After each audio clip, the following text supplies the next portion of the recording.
નમસ્કાર દર્શક મિત્રો, ચૂંટણીનું રણશીંગું ફૂંકાઈ ચૂક્યું છે અને સૌ ઉમેદવારો તૈયારીમાં લાગી ગયા છે.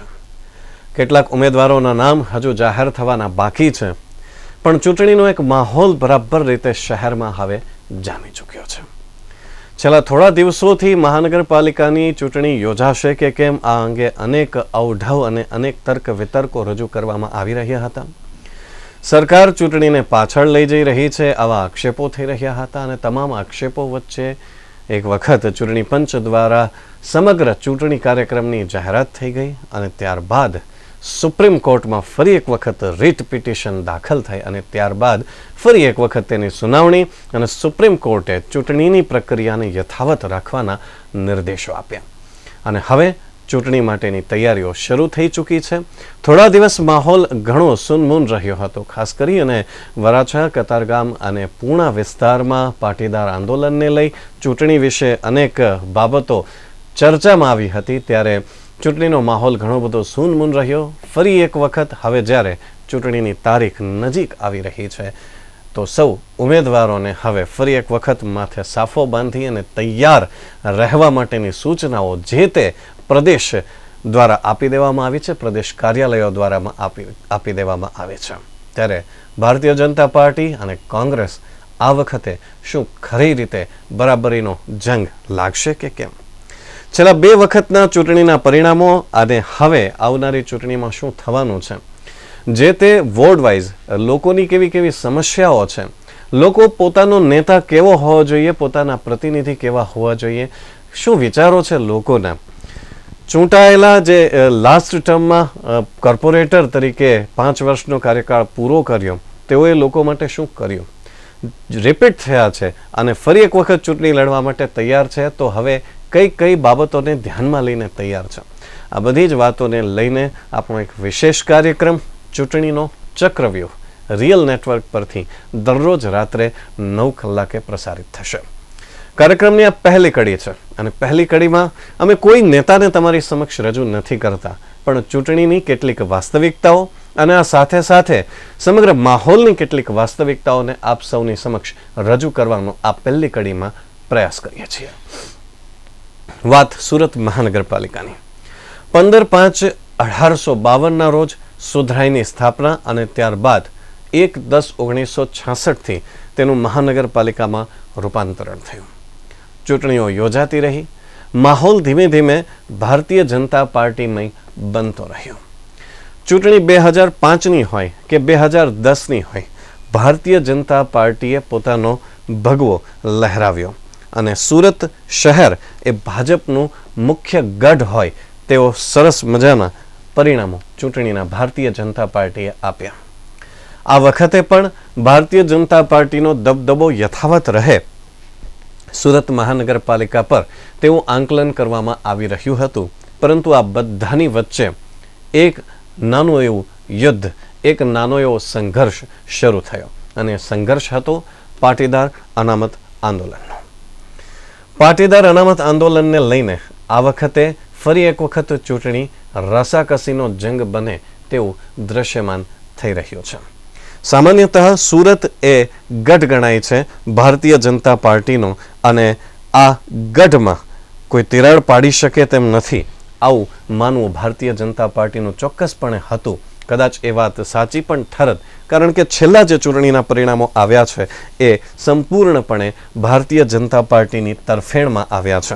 કેવા પરિણામો રહ્યા છે છેલ્લી 2 ચૂંટણીના એના પર જો એક નજર કરીએ તો વર્ષ 2005માં જે ડિસેમ્બરમાં મહાનગરપાલિકાની ચૂંટણી યોજાઈ, 101 પ્રતિનિધિઓને ચૂંટી કાઢવાના હતા, જેમાંથી 89 બેઠકો ભારતીય જનતા પાર્ટીએ પોતાને નામ કરી હતી.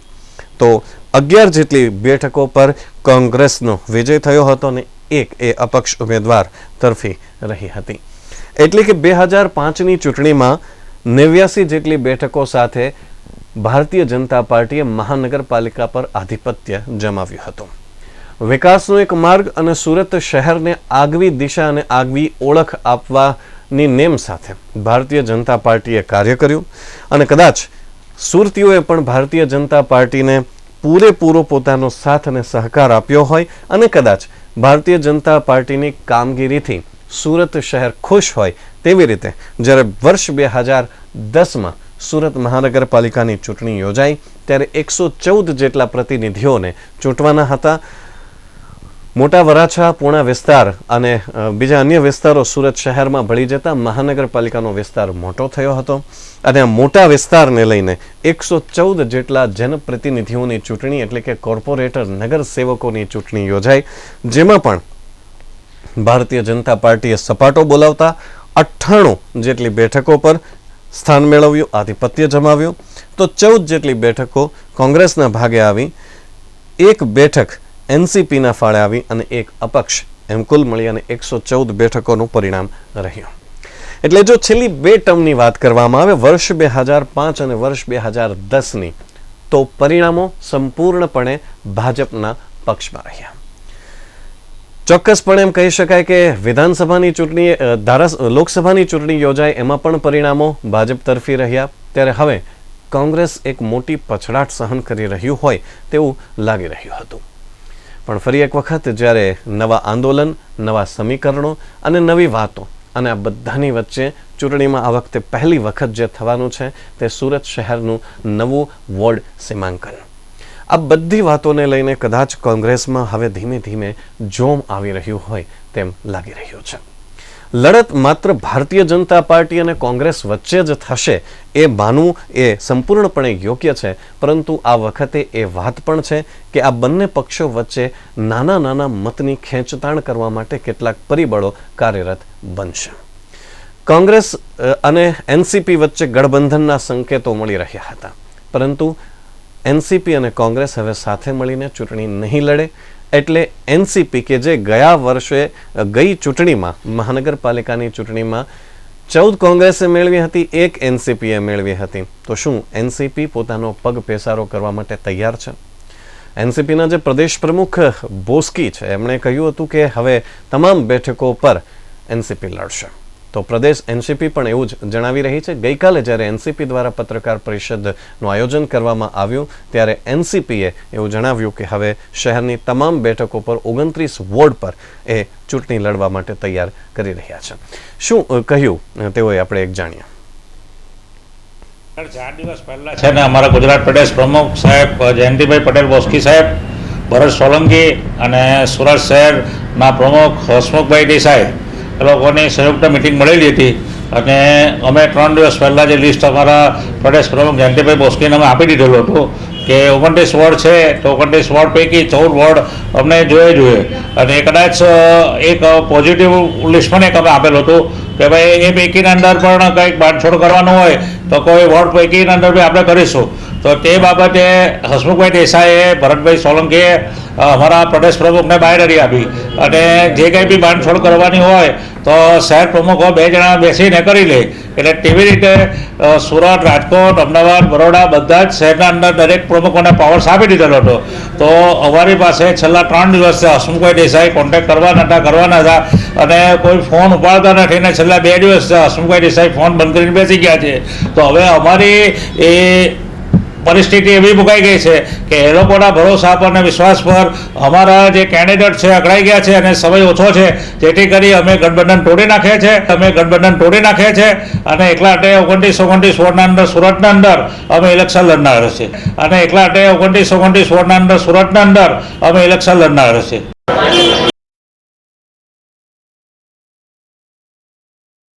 ફોન નથી ઉઠતા આવી વાત તો ઘણા બધા તરફથી જાણવા મળી હતી અને અમારા તરફથી પણ પ્રયત્ન થયો હતો, પણ ફોન બંધ આવ્યો હતો.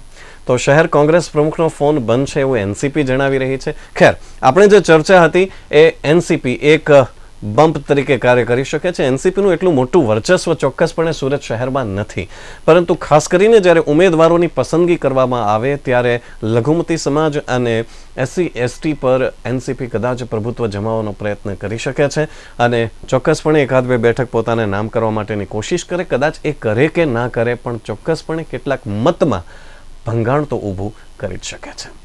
વાત ભારતીય જનતા પાર્ટી તરફની કરવામાં આવે તો ભારતીય જનતા પાર્ટી સાથે જ કેન્દ્રમાં જેનું ગઠબંધન છે એવી શિવસેના એ પણ તૈયાર છે. શિવસેના પણ સુરત શહેરમાં પોતાનું કદ વિસ્તારવા માટે પ્રયત્નશીલ છે. છેલ્લા 6 મહિના પહેલાથી જ શિવસેનાએ બાકાયદા તૈયારીઓ શરૂ કરી હતી અને ભારતીય જનતા પાર્ટી પાસે બાકાયદા ટિકિટ્સની માંગણી પણ કરી હતી. પરંતુ ગુજરાતમાં એ કદાચ શક્ય ના બને ત્યારે શિવસેનાએ પણ હવે એકલે હાથે લડવાનો નિર્ધાર વ્યક્ત કર્યો છે.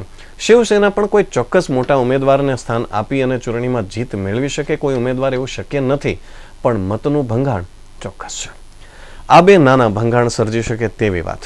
હવે ત્રીજું ભંગાણ સર્જવા માટેનું પરિબળ કયું હોઈ શકે? એ છે પાટીદાર પરિબળ.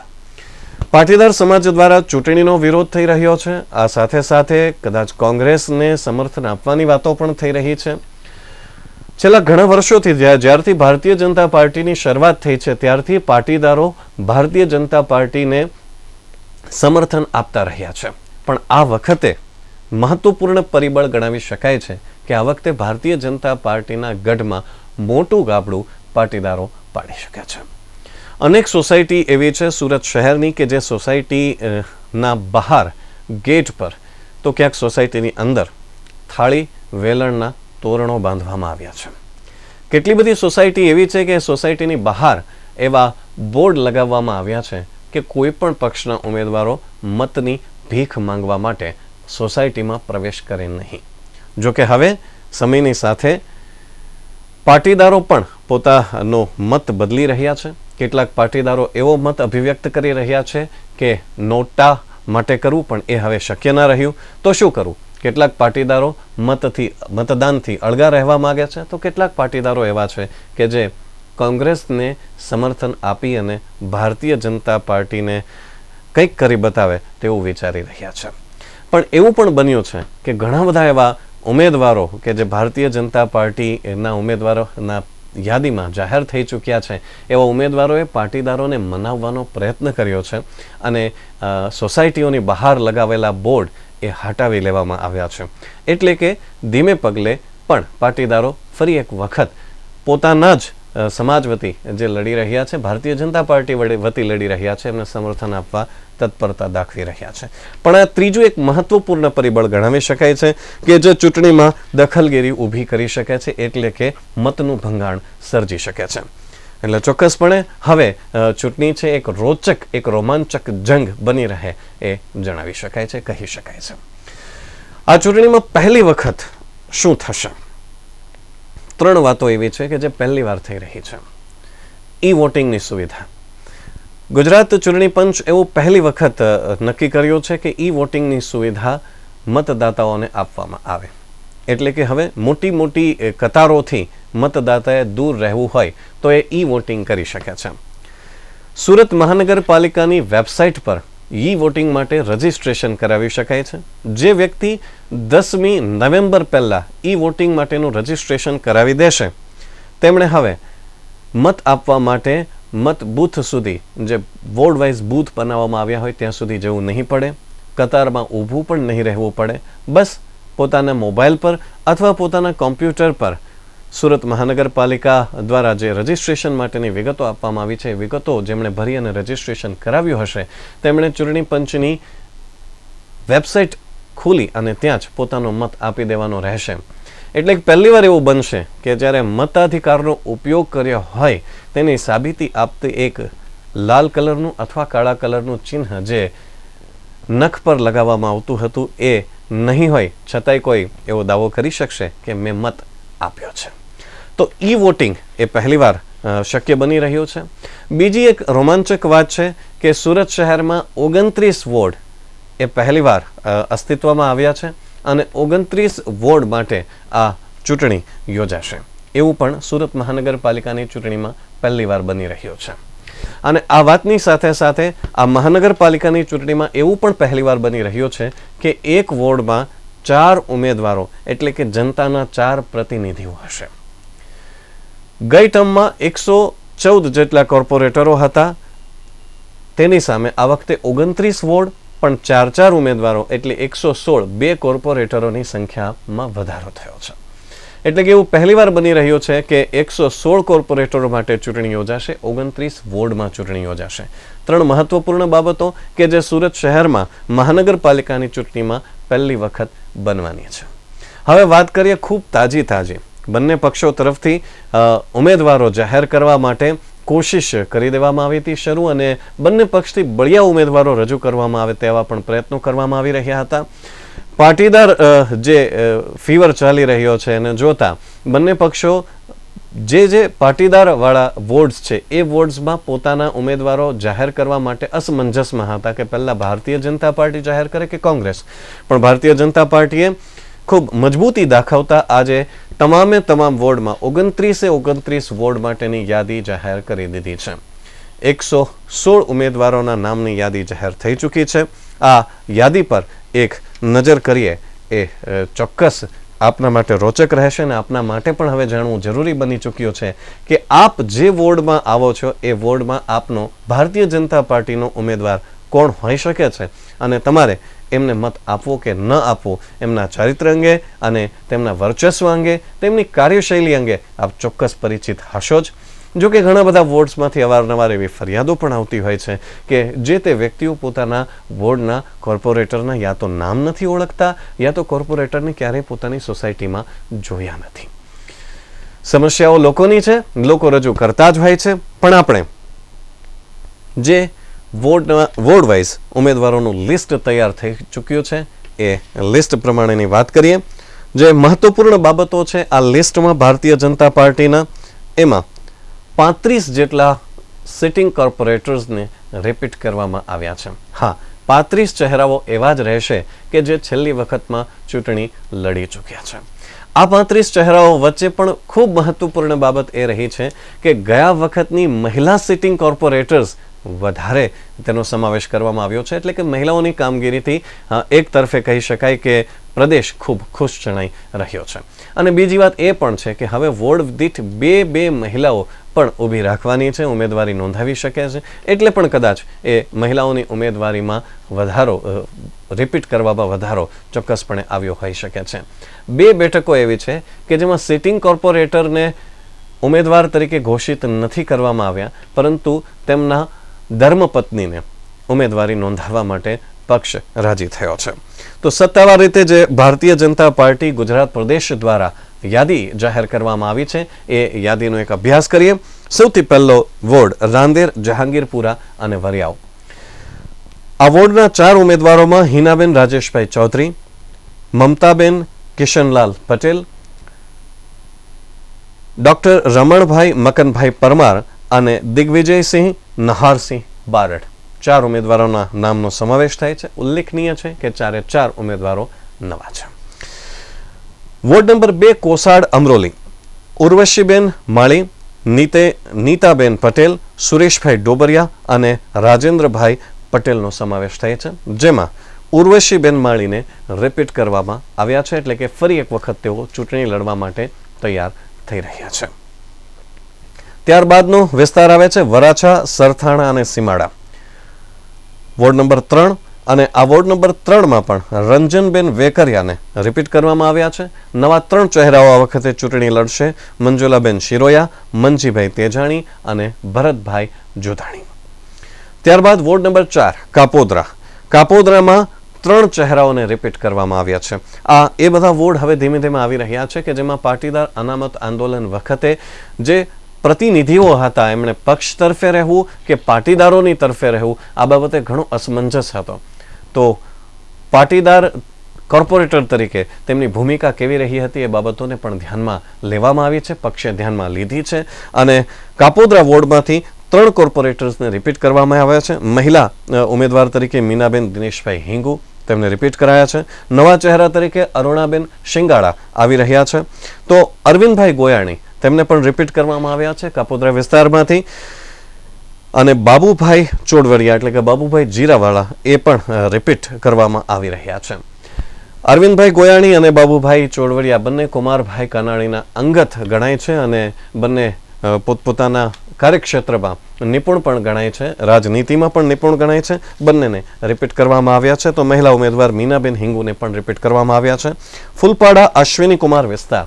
આ વિસ્તારમાં એક જ ઉમેદવાર મુકેશભાઈ કોઠિયા, તેમને જે સિટિંગ કોર્પોરેટર હતા અને એમને પણ રિપીટ કરવામાં આવ્યા છે, એટલે કે એક જ ઉમેદવાર એવા છે કે જે ફરી વખત ચૂંટણી લડશે, બાકીના 3 નવા ચહેરાઓ લેશે. સ્થાન લેશે. મુકેશભાઈ કોઠિયા પણ પોતાના કાર્યક્ષેત્રમાં પોતાના વિસ્તારની અંદર કાર્ય કરવા માટે જાણીતા છે અને લોકોનો સહકાર અને સમર્થન પણ તેમને મળી રહ્યું છે.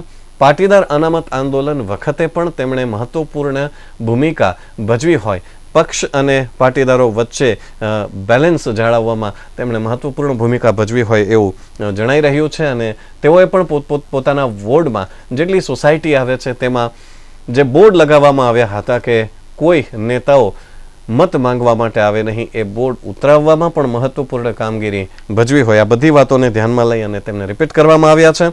તો આ સાથે 3 નવા ચહેરાઓ છે, જેમાં એક ચહેરો માજી ડેપ્યુટી મેયર તરીકેનો પણ છે. ગીતાબેન રામાણી ફરી એક વખત ચૂંટણી લડવા તૈયાર છે.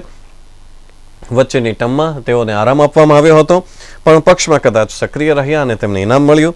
ભાનુબેન પાનસુરિયા અને દામજીભાઈ માવાણી, આ ચહેરા એવા છે 3 કે જે નવી પહેલી વખત 2 ચહેરાઓ પહેલી વખત ચૂંટણી લડી રહ્યા છે અને ગીતાબેન એક વખત નવી ઇનિંગ શરૂ કરવા તૈયાર છે. વાત કતારગામ વિસ્તારની.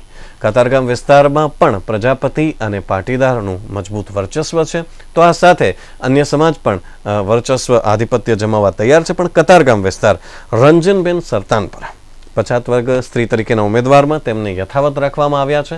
રંજનબેન સતત 2 ટર્મથી ચૂંટણી લડી રહ્યા હતા. ત્રીજી ટર્મ માટે પણ તેમની પસંદગી કરવામાં આવી છે. ત્રીજી વખત તેઓ ચૂંટાવા માટે તત્પર જણાઈ રહ્યા છે. અનિતાબેન યશોધર દેસાઈ. યશોધર દેસાઈ સિટિંગ કોર્પોરેટર ગણાવી શકાય અને અનિતાબેન તેમના ધર્મપત્ની છે. એટલે યશોધર દેસાઈને આ વખતે ચૂંટણી લડવા માટે ઉમેદવારી નોંધાવી ન શકે એવું ફરમાન અને તેમને જગ્યાએ સ્ત્રી ઉમેદવાર તરીકે તેમના ધર્મપત્નીને સ્થાન આપવામાં આવ્યું છે. એટલે કે 2 કોર્પોરેટર એવા છે કે વર્તમાન કોર્પોરેટર એવા છે કે જેમને ઉમેદવારી કરવા માટે તેમના પત્નીએ ઉમેદવારી નોંધાવી હોય અને પક્ષે તેને માન્ય રાખી હોય તેવા યશોધર દેસાઈના ધર્મપત્ની અનિતાબેન ચૂંટણી લડવા માટે તૈયાર. તો આ સાથે નવા ચહેરા તરીકે અનિલભાઈ ભોજ આવી રહ્યા છે અને ડોક્ટર જગદીશભાઈ બલ્લર સતત 3 ટર્મથી વિજેતા બની રહ્યા છે અને પક્ષમાં પોતાનો એક મજબૂત પગ હોવાની સાથે સાથે પોતાના કામથી એ વખણાય છે. કતારગામ વિસ્તારમાં ડોક્ટર જગદીશભાઈ બલ્લરની કામગીરી છે એ સતત પ્રશંસનીય રહી છે. લોકોના પ્રશ્નોનો સરસ રીતે અને સચોટ ઉકેલ લાવવા માટે તેઓ હંમેશા તૈયાર રહેતા હોય છે અને સૌથી મહત્વપૂર્ણ બાબત એ છે કે એવા કદાચ એકમાત્ર કોર્પોરેટર છે કે જેમને પોતાના વોર્ડના તમામ આંકડાઓ, તમામ સોસાયટીના પ્રમુખ, સોસાયટીની સમસ્યાઓ આ બધું જ મોઢે યાદ હોય છે. પ્રબળ ઉમેદવાર છેલ્લા 2 ટર્મથી જ્યારથી તેઓ ચૂંટાઈ રહ્યા છે ડેપ્યુટી મેયર તરીકે અને મેયર તરીકે તેમની ગણના હંમેશા હોટ ફેવરિટ તરીકે ગણવામાં આવી છે, પણ એક પણ વખત તેઓ આ ઊંચા પદ સુધી પહોંચી નથી શક્યા.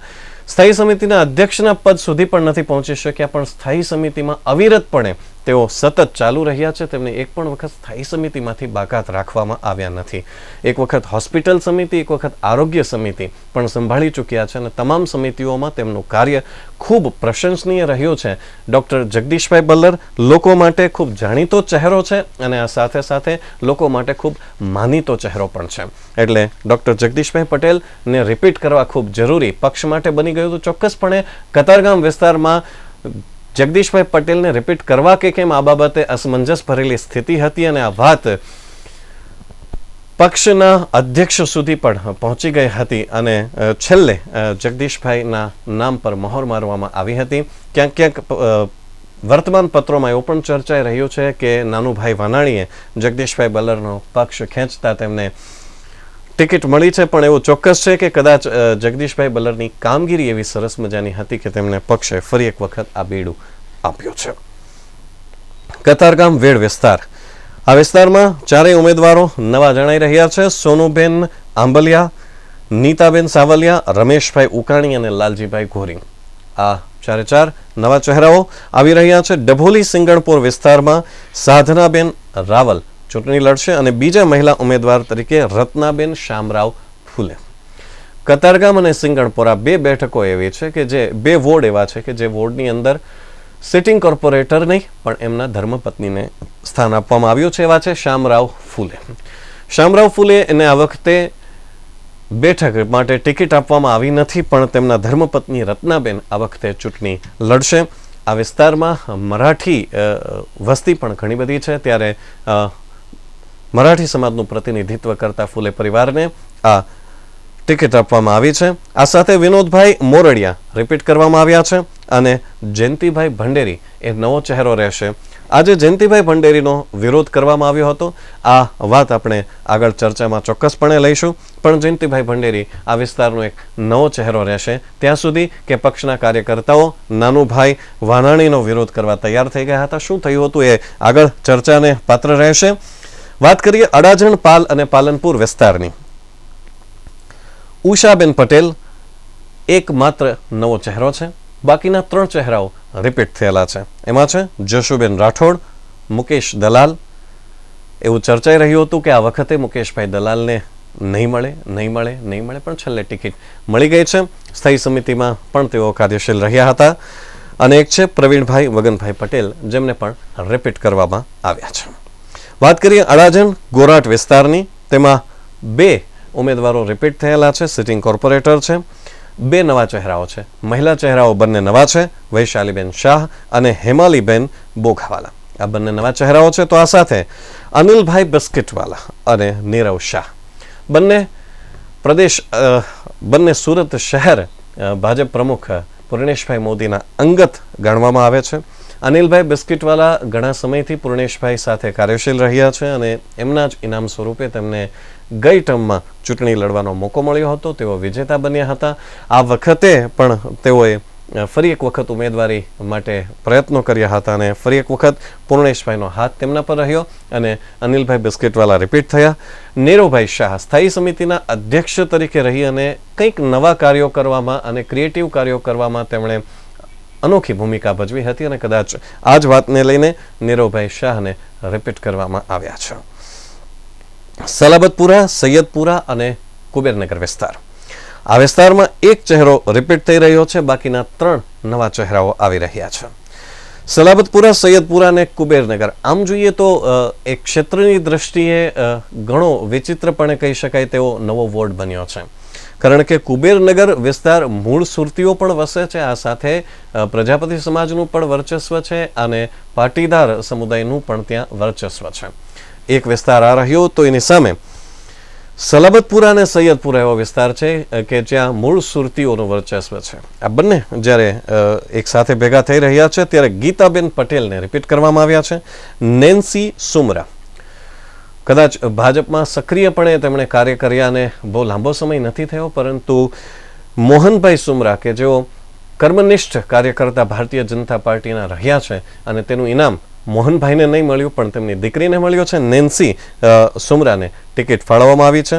મુકેશ ચંદ્ર સરૈયા અને રમેશ વઘાસિયા આ વિસ્તારના નવા ચહેરાઓ છે. સલાબતપુરા, નવાપુરા અને મહિદરપુરા વિસ્તાર.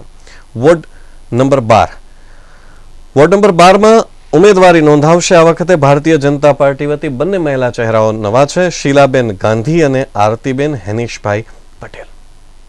2 ચહેરાઓ એવા છે કે જે ભારતીય જનતા પાર્ટીના ઘણા સમય પહેલા એક અગ્ર હરોળમાં કહી શકાય એવા નેતાઓ હતા. એ વિસ્તારમાં પોતાનું એક વર્ચસ્વ પણ ધરાવતા હતા. પરંતુ એક નવી પાર્ટી જે બની જીપીપી પરિવર્તન પાર્ટી, એ પરિવર્તન પાર્ટીમાં ફકીરભાઈ ચૌહાણની સાથે જોડાઈ ગયા. ફકીરભાઈ ચૌહાણના અંગત ગણાતા એવા અરવિંદભાઈ રાણા અને શંકરભાઈ ચેવલી એ બંને પરિવર્તન પાર્ટીમાં જોડાઈ ગયા હતા. પરિવર્તન પાર્ટી વતી ચૂંટણી પણ લડી હતી, પરંતુ દુર્ભાગ્યપૂર્ણ કહી શકાય તે રીતે હાર ભોગવી ચૂક્યા હતા. ફરી એક વખત જીપીપીનો વિલય વિધાનસભાની ચૂંટણી બાદ ભારતીય જનતા પાર્ટીમાં થઈ ગયો.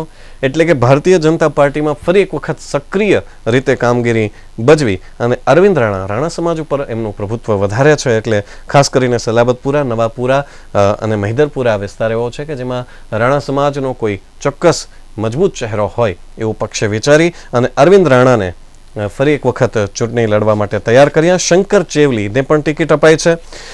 ત્યારબાદ આવે છે ઉમરવાડા અને માતાવાડી વિસ્તાર. પાટીદાર પ્રભુત્વ ધરાવતો વિસ્તાર છે.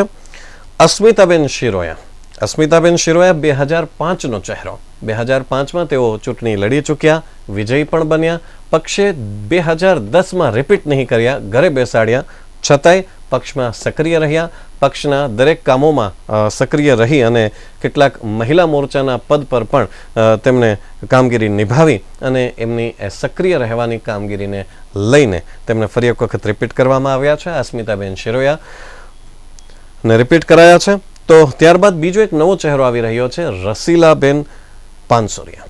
તેઓ નવા ચહેરા તરીકે સ્થાન લેશે. ત્યારબાદ પ્રવીણભાઈ ઘોઘારી અને કાંતિભાઈ ભંડેરી, આ બે ચહેરાઓ એવા છે જેમને રિપીટ કરવામાં આવ્યા છે. કાંતિભાઈ ભંડેરી ટીપી કમિટીમાં ચેરમેન તરીકે રહી ચૂક્યા છે. કાંતિભાઈ ભંડેરીની કામગીરી પણ હંમેશા પ્રશંસનીય રહી છે અને ખાસ કરીને તેમના વિસ્તારમાં લોકોના કાર્યો કરવા માટે કાંતિભાઈ જાણીતા રહ્યા છે. પોતે કોર્પોરેટર હોવા છતાંય એક સામાન્ય નાગરિક તરીકે અને જ્યારે પ્રજાનું પ્રતિનિધિત્વ કરી રહ્યા છે ત્યારે આ વાતને હંમેશા તેઓએ ધ્યાનમાં રાખી છે અને લોકોના પ્રશ્નોને વાચા આપવાનો પ્રયત્ન કરતા રહ્યા છે. એવા કાંતિભાઈની કામગીરીને ધ્યાનમાં રાખી તેમને રિપીટ કરવામાં આવ્યા છે. કાંતિભાઈ ભંડેરી ધારાસભ્ય, એ વિસ્તારના ધારાસભ્ય જનકભાઈના માનીતા પણ ગણાય છે, ત્યારે રિપીટ થઈ રહ્યા છે. ફરી એક વખત કરંજ મગોબ વિસ્તારમાં એક ચહેરો રિપીટ છે, જે છે ભવાનભાઈ વશરામભાઈ સિસારા. આહિર પંચોલી સમુદાયનું પ્રતિનિધિત્વ કરે છે ભવાનભાઈ અને આ વિસ્તારમાં આ સમાજનો ઘણો બધો પ્રભાવ હોય તેમને રિપીટ કરવામાં આવ્યા છે. બે મહિલા ચહેરાઓ રિપીટ થશે, કૈલાશબેન ભાલિયા અને મંજુલાબેન દુધાત, અને ભરતભાઈ વઘાસિયા એ પણ એક નવો ચહેરો રહેશે. પૂણા પૂર્વ વિસ્તાર, પૂણા પૂર્વ અને પૂણા પશ્ચિમ એમ બે ભાગમાં બે વોર્ડ નવા બનવામાં આવ્યા છે, જેમાં પૂણા ચારેય ચહેરાઓ નવા છે. નૈનાબેન છાયાણી, કોમલબેન પટેલ, શરદ રીબડિયા અને ગુણવંતભાઈ સાવલિયા. પટેલ સમુદાયને પ્રતિનિધિત્વ આપવામાં આવ્યું છે કારણ કે પૂણા વિસ્તારમાં પાટીદાર આંદોલન સૌથી વધારે ઉગ્ર રીતે બહાર આવ્યું હતું. પૂણા, નાના વરાછા વિસ્તાર અને મધ્ય વરાછા, આ ત્રણ વિસ્તારો એવા હતા કે જેમાં પાટીદાર આંદોલન ખૂબ ઉગ્ર રહ્યું હતું, આક્રમક રહ્યું હતું. ત્યારે પૂણા વિસ્તારમાં મહત્વપૂર્ણ રોલ અદા કરે પાટીદાર સમુદાયના પ્રતિનિધિઓ, આ માટે પાટીદારોને પ્રતિનિધિત્વ અપાયું છે. પૂણા પશ્ચિમમાં રમાબેન છગનભાઈ પટોડિયા નવો ચહેરો રહેશે. દર્શિનીબેન કોઠિયા, આ ચહેરો પણ એવો છે કે 2005ની ચૂંટણીમાં જાણીતો હતો. 2005થી 10માં કામગીરી કરી, ત્યારબાદ 2010ની ચૂંટણીમાં તેમને બાદબાકી કરવામાં આવી હતી. ફરી એક વખત પક્ષના જુદા જુદા કાર્યોમાં સક્રિય રહ્યા, મહિલા મોરચામાં પણ સક્રિય રહ્યા અને પક્ષે તેમને આગળ ધર્યા છે. દર્શિનીબેન રિપીટ થઈ 2005 બાદ ફરી એક વખત નવી ઇનિંગ રમી રહ્યા છે. દલસુખભાઈ ટીમ્બડિયા નવો ચહેરો છે અને ચંદુભાઈ મુંગરા એ પણ નવો ચહેરો છે. ડુંભાલ પર્વત વોર્ડ નંબર 17 રશ્મિકાબેન પટેલ રિપીટ છે. રમીલાબેન પટેલ, હિંમતભાઈ બેલડિયા અને વિજયભાઈ ચોમાલ. તો આ 17 વોર્ડની પરિસ્થિતિ છે. આગળના 12 વોર્ડ આની ચર્ચા આવતીકાલે કરીશું અને આગળના 12 વોર્ડમાં નવા ચહેરાઓ જે આવ્યા છે, ભારતીય જનતા પાર્ટી વચ્ચે એમનો પક્ષમાં કેવું સ્થાન છે અને લોકો વચ્ચે કેવું સ્થાન છે એની ચહેરા આપણે આવતીકાલ ચૂંટણીના ચક્રવ્યૂહમાં ચર્ચા કરશું. પણ એક વખત ટૂંકમાં જ્યારે ચૂંટણી યોજાવાની છે ત્યારે શું શું થવા જઈ રહ્યો છે. પાટીદારોને ભાજપનો બહિષ્કાર કરવા એસપીજી પ્રમુખે આહવાન કર્યો છે. એસપીજી પ્રમુખ લાલજીભાઈ ગઈકાલ અને આજ એમ 2 દિવસ સુધી સુરત શહેરના મહેમાન સુરત શહેરમાં આવ્યા હતા અને ખાસ ચૂંટણીને અનુલક્ષીને જ તેઓ આવ્યા હતા. ગઈકાલે સરદારની પ્રતિમાને ફૂલહાર કર્યા બાદ લાલજીભાઈએ અનેક નાની નાની બેઠકો યોજી હતી, જે ખાટલા બેઠક કહી શકાય છે. જે તે વિસ્તારોમાં ફર્યા હતા, પાટીદારોને મળ્યા હતા અને ચૂંટણીનો બહિષ્કાર કરવા અથવા તો કોંગ્રેસને સમર્થન કરવા માટે તેઓએ લોકોને સમજાવ્યા હતા. આ વખતે પાટીદારો જ્યારે ભારતીય જનતા પાર્ટીથી નારાજ છે ત્યારે કોઈ પણ રીતે તેઓએ જણાવ્યું કે ભારતીય જનતા પાર્ટીના પક્ષના તરફેણમાં મતદાન કરવામાં ન આવે. લાલજીભાઈ પટેલ સતત દિવસભર લોકોને મળતા રહ્યા અને ભાજપથી દૂર રહેવા અપીલ કરતા રહ્યા. બીજી એક ઘટના, આવનાર ઇલેક્શનમાં તો અમે પાછળના એક વીકથી જાહેરમાં કહીએ છીએ કે ભાઈ જે પોલીસ દ્વારા દમન કરવામાં આવ્યું, ભારતીય જનતા પાર્ટીની સરકાર દ્વારા જે પાટીદારો પર ખોટા કેસો કરવામાં આવ્યા, જે દમન થયું એમાં હજી સુધી સરકારે કોઈ પોલીસના અધિકારીઓ કે કોઈને સસ્પેન્ડ કર્યા નથી. તો સમગ્ર પાટીદાર સમાજ આજે ગુસ્સે ભરાયેલો છે અને ભારતીય જનતા પાર્ટીને વોટ નહીં આપવા માટેની અમે અપીલ કરી રહ્યા છીએ. સુરતની આવવાનું મુલાકાતનું કારણ સુરતની અંદર અમારા તમામ જે આગેવાનો હોય, ઉદ્યોગપતિ હોય, અમારા પાસના જે કન્વીનર હોય, એસપીજીના હોદ્દેદારો હોદ્દેદારો તમામ જોડે મિટિંગ કરીને આગળ કઈ રીતે અનામત આંદોલનની અંદર કઈ રીતે આગળ વધવું એ માટેના અમારે અહીંયા મિટિંગ ગોઠવેલી છે। ઇલેક્શન માટે મુખ્ય એજન્ડા શું છે? ઇલેક્શનનો અમારે એક જ એજન્ડા, કારણ કે એસપીજી એ 17 વર્ષથી કામ કરતી પાટીદારોની સૌથી મોટી સંસ્થા છે, તો અમે કોઈ દિવસ અંદર રાજકારણ ઘુસાડ્યું પણ નથી, આ વખત પણ ઘુસાડવા નથી, અમારા કોઈ ઉમેદવાર પણ અમે ઊભા રાખવાના નથી।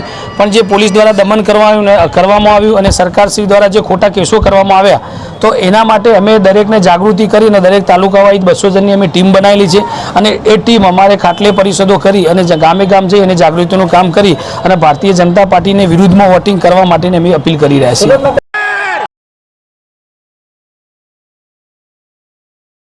હવે પાટીદારો લાલજીભાઈનું કેટલું માને છે એ જોવું રહ્યું, કારણ કે એ તો ચૂંટણીના પરિણામો આવશે ત્યારબાદ જ જાણી શકાશે। પણ આ સાથે ઉમેદવારના નામોની ધીમે ધીમે જ્યારે ઘોષણા કરવામાં આવી કોંગ્રેસમાં, તો કોંગ્રેસમાં પણ ક્યાંક થોડી ચળભળ ચોક્કસપણે જોવા મળી હતી।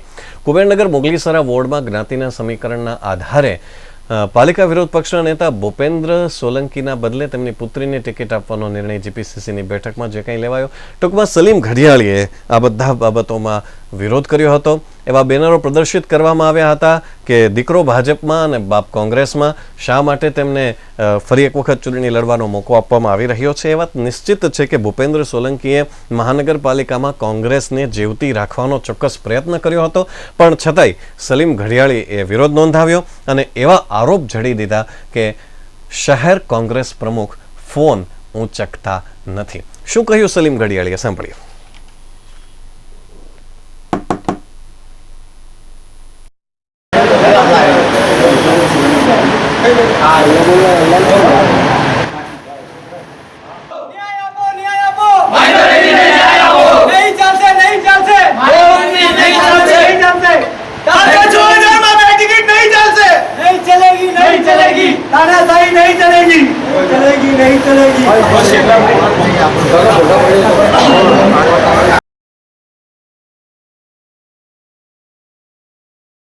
કોંગ્રેસ સાથે છેડો ફાડ્યો હતો અને ત્યારબાદ ફરી એક વખત ભાજપમાં જોડાયા હતા। ભારતીય જનતા પાર્ટી સાથે જોડાયા બાદ ફરી એક વખત કોંગ્રેસ વતી ચૂંટણી લડવાની તૈયારી અશોક જીરાવાળા કરી રહ્યા હતા અને એમણે તૈયારી બતાવી હતી વરાછા વિસ્તારમાંથી।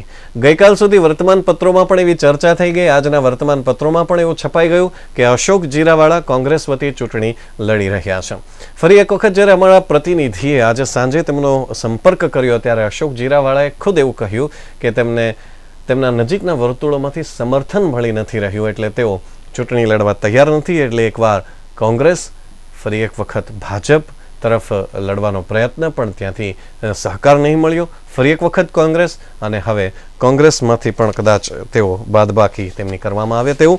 એટલે એક નવી વાત, સૌરાષ્ટ્રવાસી વિસ્તારમાં અશોક જીરાવાળાનું પ્રતિનિધિત્વ ઘણું બધું રહ્યું હતું અને તેઓ વિવિંગ જે સોસાયટી છે એમના અગ્રણી નેતા પણ રહી ચૂક્યા હતા, તેમનું મજબૂત સ્થાન હતું, પરંતુ આ પક્ષની હેરાફેરીમાં કદાચ તેઓ પોતાનું સ્થાન, પોતાનું પદ, પોતાની પ્રતિષ્ઠા છે એ ઓછી કરી રહ્યા હતા એવું કદાચ એ લાગી રહ્યું છે છેલ્લા પરિણામો પરથી। અને આ વખતે ફરી એક વખત તેમણે પાટીદાર આંદોલનને ધ્યાનમાં રાખી અને કોંગ્રેસ પાસેથી ઉમેદવારી માંગી હતી। ત્યારબાદ મહત્વપૂર્ણ બાબતોમાં ભારતીય જનતા પાર્ટીની આજે જે યાદી જાહેર કરવામાં આવી એ યાદીની સાથે જ વિરોધ પણ બહાર આવ્યો હતો।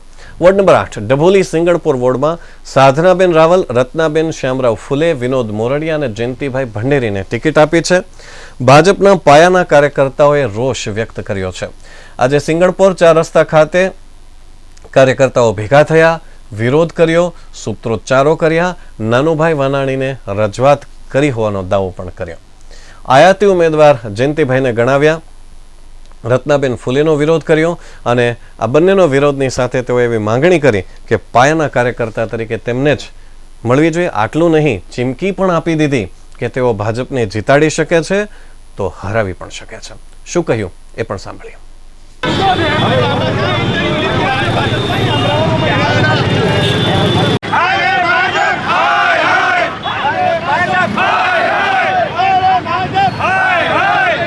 મારું નામ શૈલેષભાઈ રામુભાઈ પટેલ, 7 ગામ કોળી સમાજ આગેવાન। મારો વિરોધ જે અત્યારે જે ટિકિટ ફાળવણી કરવામાં આવી છે, જે ટિકિટ 7 નંબરમાં વોર્ડમાં જે આપી છે એ બંને ઉમેદવારો બહારના છે। ને વર્ષોથી એ ભાજપ સાથે સંકળાયેલા ન હતા. વોર્ડ નંબર 7માં જે ટિકિટ જયંતિભાઈ બંડેરીને જે ફાળવવામાં આવી છે એને કોઈ 7 નંબર વોર્ડમાં કોઈ ઓળખતું નથી. 8માં એમને કોઈ ઓળખતું નથી. અને આખા કતારગામ વિસ્તારમાં 35 થી 40% સ્થાનિક સમાજ વસે છે. તો સ્થાનિક સમાજને એક પણ ટિકિટ આપવામાં આવી નથી. જો આમાં કોઈ ફેરફાર કરવામાં ન આવે તો અમે ખુલ્લેઆમ અને વિરોધમાં મતદાન કરીશું. અપક્ષમાં પણ આપો અને કોંગ્રેસમાં પણ આપશું. જો સાંજ સુધીમાં આજે સાંજ સુધીમાં કે આવતીકાલ સુધીમાં જો ભાજપ એનો નિર્ણય ન બદલે તો વિરોધમાં મતદાન તો અમે વિરોધમાં મતદાન કરશું. અમારી ખુલ્લેઆમ ચમકી છે. ને અમે જે સમયે નાનુભાઈને ટિકિટ મળી હતી અને બીજો સમાજ વિરોધ હતો ત્યારે અમે એક તરફી મતદાન કરીને નાનુભાઈને ચૂંટીને લાવ્યા હતા. તો ત્યારે નાનુભાઈને ચૂંટીને લાવતા અમને આવડે છે. તો અત્યારે જેને ટિકિટ ફાળવી છે એને હરાવતા પણ અમને આવડે છે. અને હાલમાં જે વોર્ડ નંબર 8 ને જૂનો 9 તેમાં જે ભાજપ સરકારે જે ટિકિટો જાહેર કરી છે અથવા તો અમારા ભાજપના પ્રદેશ પ્રમુખની પાર્લામેન્ટરી બોર્ડે જે ટિકિટો જાહેર કરી છે તેમાં સાહેબ મેં મારો વિરોધ નોંધાવું છું. ભારતીય જનતા પાર્ટી સામે મારો કોઈ વિરોધ નથી. ભારતીય જનતા પાર્ટી મારી માં છે નથી. મારા વોર્ડની અંદર જે લોકોએ ટિકિટની માગણી કરી હતી છેલ્લા 25 વર્ષથી ભાજપમાં છે. માનનીય રાજુભાઈ ડુંગરાણી અત્યારે શહેર કારોબારી સભ્ય છે, તેમને કોઈ ટિકિટ નથી ફાળવી. માનનીય ચિમનભાઈ પટેલ તે અત્યારે શહેર કારોબારી સભ્ય છે, તેમને કોઈ ટિકિટ નથી ફાળવવામાં આવી. રઘુભાઈ ખોંટ જે અમારા ભાજપના વોર્ડ મહામંત્રી હતા તેમને કોઈ ટિકિટ નથી આપી. માનનીય મનસુખભાઈ ઠુમ્મર જે ગત વોર્ડ નંબર 9ના પ્રમુખ હતા તેમને પણ કોઈ ટિકિટ ફાળવવામાં નથી આવી.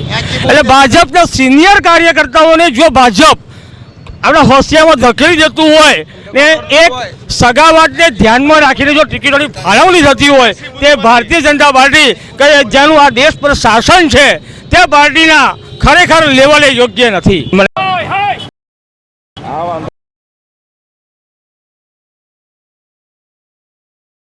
આ વિસ્તારમાં પ્રતિનિધિત્વ કરવાની ઈચ્છા ધરાવતા કાર્યકર્તાઓની ચૂંટણીનો ચક્રવ્યૂહ કાર્યક્રમ એવો છે કે જેમાં અમે તમને ચૂંટણીની નાની નાની વાતોથી તો વાકેફ કરાવીશું જ, લોકોની સમસ્યાઓથી વાકેફ કરાવીશું. અને સાથે સાથે અમે નિમંત્રણ આપ્યું છે જે કોઈ ચૂંટણી લડી રહ્યા છે જે તે વોર્ડ પ્રમાણે એ વોર્ડના ઉમેદવારોને કે તેઓ અહીંયા આવે અને લોકોના પ્રશ્નોના જવાબ આપે, લોકોની સમસ્યાઓને જાણે. હવે જોઈએ કે લોકોની સમસ્યાઓ જાણવા માટેની તત્પરતા એ ઉમેદવારોમાં છે કે કેમ. ખરા અર્થમાં લોકસેવક તરીકે કાર્ય કર્યા બાદ હવે ફરી એક વખત લોકોના પ્રશ્નોના જવાબ આપવાની તૈયારી છે કે કેમ. સ્ટુડિયોની સીટ પર બેસી અને લોકો માટે કાર્ય કરવા માટે ખરેખર તેઓ કાર્યક્ષમ છે અને હંમેશા લોકોનું હિત જોવા માટે ઈચ્છુક છે એવું દર્શાવવા માટે તેઓ આવી શકે છે કે કેમ. એટલે કે ખરા અર્થમાં લોકોનો સામનો કરી શકે છે કે કેમ તે તો આવતીકાલથી જોવું રહ્યું. તમામને ખુલ્લું આમંત્રણ છે કે જે પ્રતિનિધિત્વ તરીકે પોતાની છાપ ઊભી કરવા માંગી રહ્યા છે. સતત ચૂંટણીની માહિતી, ઉમેદવારોની માહિતી, જે તે પક્ષની જે તે વિસ્તારની માહિતી, આ તમામ માહિતીઓથી વાકેફ કરાવવા માટે અમે ચૂંટણી ચક્રવ્યૂહ આ કાર્યક્રમની શરૂઆત કરી છે. આજની પહેલી કડી હતી. ઘણા લોકો એવું કહેતા હોય છે કે ઉમેદવારો એક વખત ચૂંટાયા પછી બીજી વખત પોતાના વિસ્તારમાં દેખાતા નથી. એટલે કે એવું કહેતા હોય છે કે આસમાન में सितारे चमकते रहेंगे, 5 साल बाकी है, हम तो आते जाते रहेंगे. આવી વાતો થતી હોય છે. પણ ખેર, હવે શું એ લોકો એ કોર્પોરેટરો પણ લોકોના પ્રશ્નોને ખરેખર વાચા આપી છે કે કેમ એ વાતો જાણીશું. નવા ચહેરાઓ આવી રહ્યા છે, શું ખરેખર એ પ્રતિનિધિત્વ કરવા માટે તૈયાર છે કે કેમ, કે પછી પક્ષના સગા વહાલાઓના સગાવાદને કારણે તેઓ ચૂંટણી લડી રહ્યા છે. ખેર, બધી જ વાતો થતી રહેશે ચૂંટણી ચક્રવ્યૂહમાં. દરરોજ જોતા રહેશો રાત્રે 9 કલાકે માત્ર રિયલ ચેનલ પર. નમસ્કાર.